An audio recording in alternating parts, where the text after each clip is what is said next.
Lord. ಯೇಸು ಕ್ರಿಸ್ತನ ಉನ್ನತವಾದಂಥ ನಾಮದಲ್ಲಿ ನಿಮ್ಮೆಲ್ಲರಿಗೂ ವಂದನೆಗಳನ್ನ ಸಲ್ಲಿಸ್ತಾ ಇದ್ದೇನೆ. ದೇವರು ಈ ದಿನ ನಮಗಾಗಿ ಏರ್ಪಡಿಸಿದಂಥ ಈ ಅದ್ಭುತವಾದ ಸಮಯಕ್ಕಾಗಿ ದೇವಾದಿ ದೇವರಿಗೆ ನಾನು ಮಹಿಮೆನ ಸಲ್ಲಿಸ್ತಾ ಇದ್ದೇನೆ. ಎಲ್ಲರೂ ಕ್ಷೇಮವಾಗಿದ್ದೀರಿ ಎಂಬುದಾಗಿ ನಾನು ನೆನೆಸಿ ಕರ್ತನಲ್ಲಿ ನಾನು ಸಂತೋಷಿಸುವವಳಾಗಿ ದೇವಾದಿ ದೇವರಿಗೆ ನಾನು ಮಹಿಮೆಯನ್ನು ಸಲ್ಲಿಸ್ತಾ ಇದ್ದೇನೆ. ಯಾಕೆಂದರೆ ಪ್ರತಿನಿತ್ಯ ತನ್ನ ವಾಗ್ದಾನ ಮೂಲಕ, ತನ್ನ ವಾಕ್ಯದ ಮೂಲಕ ನಮ್ಮನ್ನು ಎಷ್ಟೋ ಬಲಪಡಿಸಿ ನಡೆಸ್ತಾ ಇರುವಂಥ ದೇವಾದಿ ದೇವರು ಈ ದಿನವೂ ಕೂಡ ನಮಗೆ ಸಜೀವವಾಗಿರಲಿಕ್ಕೆ ದೇವರು ಕೃಪೆ ಕೊಟ್ಟಿದ್ದಾರೆ. ಆಮೇಲೆ ಹಾಗಿದ್ರೆ ಈ ದಿನ ಏರ್ಪಡಿಸಿದಂಥ ವಾಗ್ದಾನ ವಾಕ್ಯವನ್ನು ನಾವು ಧ್ಯಾನಿಸೋಣ. ಕೀರ್ತನೆಗಳು 147ನೇ ಕೀರ್ತನೆ 11ನೇ ವಚನ. ಯೆಹೋವನು ಆನಂದಿಸುವುದು ತನ್ನ ಕೃಪೆಯನ್ನು ನಿರೀಕ್ಷಿಸುವ ಭಕ್ತರಲ್ಲೇ. ಆಮೇನ್. ದೇವರಿಗೆ ಸ್ತೋತ್ರ ಉಂಟಾಗಲಿ. ಯಾರಲ್ಲಿ ಆನಂದಿಸ್ತಾರಂತೆ? ನನ್ನ ಜೀವ ಸ್ವರೂಪರಾದಂಥ ದೇವರು ಯಾರೆಲ್ಲ ಆತನ ಕೃಪೆಯನ್ನು ನಿರೀಕ್ಷಿಸುವವರಾಗಿರ್ತಾರೋ ಅವರಲ್ಲಿ ದೇವರು ಆನಂದಿಸ್ತಾರಂತೆ. ಹೌದು ಪ್ರಿಯರೇ, ಈ ಲೋಕದಲ್ಲಿ ನಾವು ಜೀವಿಸಬೇಕಾದ್ರೆ, ಈ ಲೋಕದಲ್ಲಿ ನಾವು ಈ ಪ್ರಯಾಣವನ್ನು ಮುಂದುವರಿಸಬೇಕು ಎಂಬುದಾಗಿ ನಾವು ನೆನೆಸೋದಾದರೆ, ಈ ಲೋಕದಲ್ಲಿ ನಾವು ಅನುಭವಿಸ್ತಾ ಇರುವಂಥ ಪ್ರತಿ ವಿಧವಾದ ಶೋಧನೆಗಳಾಗಲಿ, ಹೋರಾಟಗಳಾಗಲಿ, ನಷ್ಟಗಳಾಗಲಿ, ಕಷ್ಟಗಳಾಗಲಿ, ಇದೆಲ್ಲದರಿಂದ ನಾವು ಜಯವನ್ನು ಹೊಂದಿಕೊಂಡು ನಾವು ಸುಖ ಜೀವನದಿಂದ ಜೀವಿಸಬೇಕಂದ್ರೆ ನಮಗೆ ಬೇಕಾಗಿರುವಂಥದ್ದು ದೇವರ ಕೃಪೆ. ಆಮೇಲೆ ಮನುಷ್ಯರ ಒಂದು ಪ್ರೀತಿ ಅಲ್ಲ, ಮನುಷ್ಯರ ಒಂದು ದಯೆ ಅಲ್ಲ, ಮನುಷ್ಯರ ಕನಿಕರ ಅಲ್ಲ. ಮನುಷ್ಯರ ಕನಿಕರ, ಮನುಷ್ಯರ ದಯೆ, ಮನುಷ್ಯರ ಪ್ರೀತಿ ಅದು ಅಲ್ಪ ಕಾಲವೇ, ಅದು ಶಾಶ್ವತವಾಗಿರೋದಿಲ್ಲ.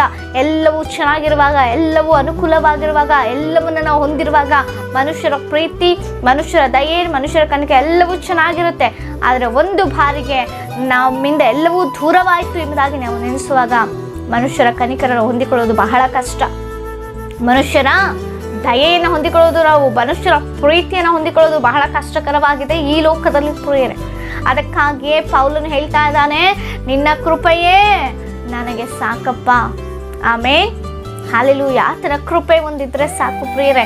ಈ ಲೋಕದಲ್ಲಿ ನಾವು ಎಂಥದ್ರನ್ನು ಜಯಿಸಲಿಕ್ಕೆ ಸಾಧ್ಯ. ಅಂಥ ಜಯ, ಅಂಥ ಧೈರ್ಯ ಅದರ ಕೃಪೆ ನಿಮಿತ್ತವಾಗಿ ನಮಗೆ ಒದಗಿ ಬರುತ್ತೆ. ನಾವು ಆತನ ಕೃಪೆಯನ್ನು ಹೊಂದಿಕೊಳ್ಳಲಿಕ್ಕೆ ಅಯೋಗ್ಯರೇ ಆಗಿರಬಹುದು. ಆತನ ಕೃಪೆಯನ್ನು ಹೊಂದಿಕೊಳ್ಳಲಿಕ್ಕೆ ಯಾವ ಮಾತ್ರವೂ ನಾವು ಯೋಗ್ಯರಲ್ಲದೇ ಇರಬಹುದು. ಆದರೆ ದೇವರು ನಿನ್ನನ್ನು, ನನ್ನನ್ನು, ನಮ್ಮೆಲ್ಲರನ್ನು ಪ್ರೀತಿಸುವುದರ ಮೂಲಕವಾಗಿ ತನ್ನ ಕೃಪೆ ಹೇರವಾಗಿ ನಮ್ಮ ಮೇಲೆ ತೋರಿಸ್ತಾ ಇದ್ದಾರೆ. ಅನೇಕರು ತಮ್ಮ ಒಂದು ಆಲೋಚನೆ, ತಮ್ಮ ಒಂದು ಟ್ಯಾಲೆಂಟ್ಸ್, ತಮ್ಮ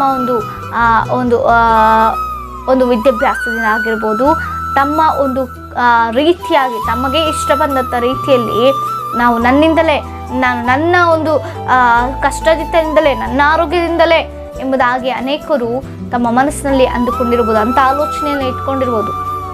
ನನಗೆ ಯಾರೂ ಇಲ್ಲ, ನನ್ನಿಂದಲೇ ನಾನು ಬದುಕ್ತಾ ಇದ್ದೀನಿ, ನನಗಿರುವಂಥ ಟ್ಯಾಲೆಂಟ್ಸಿಂದ ನಾನು ಬದುಕ್ತಾ ಇದ್ದೀನಿ ಅನ್ನುವಂಥ ರೀತಿಯಲ್ಲಿ. ಇಲ್ಲ ಪ್ರಿಯರೇ, ನಾನು ಇವತ್ತು ದಿನ ಬದುಕ್ತಾ ಇದ್ದೇನೆ ಅಂದರೆ, ನಾವು ಈ ದಿನ ಬದುಕ್ತಾ ಇದ್ದೇವೆ ಅಂದರೆ, ಈ ಸಮಯವನ್ನು ನಾವು ನೋಡ್ತಾ ಇದ್ದೇವೆ ಅಂದರೆ ಕಾರಣ ದೇವರು ನಿನ್ನ ಮೇಲೆ ತೋರಿಸ್ತಾ ಇರುವಂಥ ಅಪಾರವಾದ ಪ್ರೀತಿ. ಎಸ್, ಇದುವರೆಗೂ ನಾವು ಬದುಕಿದ್ದೀವಿ. ಇದುವರೆಗೂ ಅನೇಕ ಮೇಲಾದ ಕಾರ್ಯಗಳನ್ನು ನಮ್ಮ ಜೀವನದಲ್ಲಿ ಅನುಭವಿಸಿದ್ದೀವಿ. ಹೌದಲ್ವಾ? ಯಾವುದರಿಂದ ಸಾಧ್ಯ ಆಯಿತು? ಆತನ ಕೃಪೆಯಿಂದಲೇ. ನಾವು ನಿರೀಕ್ಷಿಸಬೇಕಾಗಿರುವಂಥದ್ದು ಮನುಷ್ಯರ ಒಂದು ದಯೆ ಅಲ್ಲ, ಮನುಷ್ಯರ ಕನಿಕರ ಅಲ್ಲ, ದೇವಾದಿದೇವನ ಕೃಪೆಯನ್ನು ನಾವು ನಿರೀಕ್ಷಿಸುವಂಥವರಾಗಿರ್ಬೇಕು. ಜೀವ ಸ್ವರೂಪನಂಥ ದೇವರ ಕೃಪೆಯನ್ನು ಯಾರೆಲ್ಲ ನಿರೀಕ್ಷಿಸ್ತಾರೋ ಅವರಲ್ಲಿ ದೇವರು ಆನಂದಿಸ್ತಾರಂತೆ. ಅದಕ್ಕೆ ದಾವೀದನ ಭಕ್ತ ಹೇಳ್ತಾನೆ, ಅಪ್ಪ, ಜೀವಮಾನವೆಲ್ಲ ಶುಭವೂ ಕೃಪೆಯು ನನ್ನನ್ನು ಹಿಂಬಾಲಿಸಲಿ. ನಿನ್ನ ಕೃಪೆ ನನ್ನ ಹಿಂಬಾಲಿಸಿದ್ರೆ ನಾನು ಎಲ್ಲೋದ್ರೂ, ಯಾವ ಸ್ಥಳಕ್ಕೆ ಹೋದ್ರೂ, ಯಾವ ಸ್ಥಿತಿಯಲ್ಲಿ ಹೋದ್ರೂ ನಾನು ಜಯಿಸಿ ಬರ್ತೇನಪ್ಪ. ನಾನು ಎಂದಿಗೂ ತಲೆ ತಗ್ಸೋದಿಲ್ಲಪ್ಪ. ನಿನ್ನ ಕೃಪೆ ನನಗೆ ಬೇಕು, ನಿನ್ನ ದಯೆ ನನಗೆ ಬೇಕು. ಆಮೇಲೆ ನಿಜವಾಗಿಯೂ ನಾವು ನಿರೀಕ್ಷಿಸ್ತಾ ಇದ್ದೇವಾ ಅದರ ಕೃಪೆಯನ್ನು? ಎಲ್ಲ ಆಲೋಚನೆ ಮಾಡುವಂಥ ಸಮಯದಲ್ಲಿ, ಎಲ್ಲಾದರೂ ಹೋಗುವಂಥ ಸಮಯದಲ್ಲಿ, ಬರುವಂಥ ಸಮಯದಲ್ಲಿ, ಕೆಲಸ ಮಾಡುವಂಥ ಸಮಯದಲ್ಲಿ, ಅಥವಾ ನೂತನ ಕಾರ್ಯಗಳಿಗೆ ಕೈ ಹಾಕುವಂಥ ಸಮಯದಲ್ಲಿ, ಕುಟುಂಬದ ಕೆಲವೊಂದು ಒಂದು ಪ್ರಾರ್ಥನೆಗಳಲ್ಲಾಗಿರ್ಬೋದು, ಕುಟುಂಬದ ಕೆಲವೊಂದು ಕಾರ್ಯಕ್ರಮಗಳಲ್ಲಾಗಿರ್ಬೋದು, ನಿಜವಾಗಿಯೂ ನಾವು ದೇವರ ಕೃಪೆಯನ್ನು ನಿರೀಕ್ಷಿಸ್ತಾ ಇದ್ದೇವಾ? ಅಪ್ಪ, ನಿನ್ನ ಕೃಪೆಯನ್ನು ತೋರಿಸು ಸ್ವಾಮಿ. ನನ್ನ ಮಗನ ವಿವಾಹದಲ್ಲಿ ನಿನ್ನ ಕೃಪೆಯನ್ನು ತೋರಿಸು ಅಪ್ಪ. ನನ್ನ ಮಕ್ಕಳ ಗರ್ಭಫಲದ ನಿಮಿತ್ತವಾಗಿ ನಿನ್ನ ಕೃಪೆಯನ್ನು ತೋರಿಸು ಅಪ್ಪ. ನನ್ನ ಉದ್ಯೋಗದ ನಿಮಿತ್ತದಲ್ಲಿ ನಿನ್ನ ಕೃಪೆ ಬೇಕು ಸ್ವಾಮಿ. ನಾನು ಮಾಡ್ತಾ ಇರುವಂಥ ಈ ಆಲೋಚನೆಯಲ್ಲಿ ನಿನ್ನ ಕೃಪೆ ಬೇಕಪ್ಪ. ನಿನ್ನ ಕೃಪೆ ತೋರಿಸಪ್ಪ ಎಂಬುದಾಗಿ ನಿಜವಾಗ್ಲೂ ನಾವು ಪ್ರಾರ್ಥಿಸೋರಾಗಿದ್ದೇವಾ? ಪ್ರಾರ್ಥಿಸಿ ನಾವು ಮುಂದೆಜ್ಜೆ ಹಾಕ್ತಾ ಇದ್ದೇವಾ? ಪ್ರಾರ್ಥಿಸಿ ನಾವು ನಿರ್ಧಾರಗಳನ್ನು ತೆಗೆದುಕೊಳ್ತಾ ಇದ್ದೇವಾ? ಒಂದು ಬಾರಿ ಆಲೋಚನೆ ಮಾಡೋಣವಾ? ದೇವರ ಕೃಪೆ ಯಾರೆಲ್ಲ ನಿರೀಕ್ಷಿಸ್ತಾರೋ ಅವರಲ್ಲಿ ನಿಜವಾಗಿಯೂ ದೇವರು ಆನಂದಿಸ್ತಾರೆ.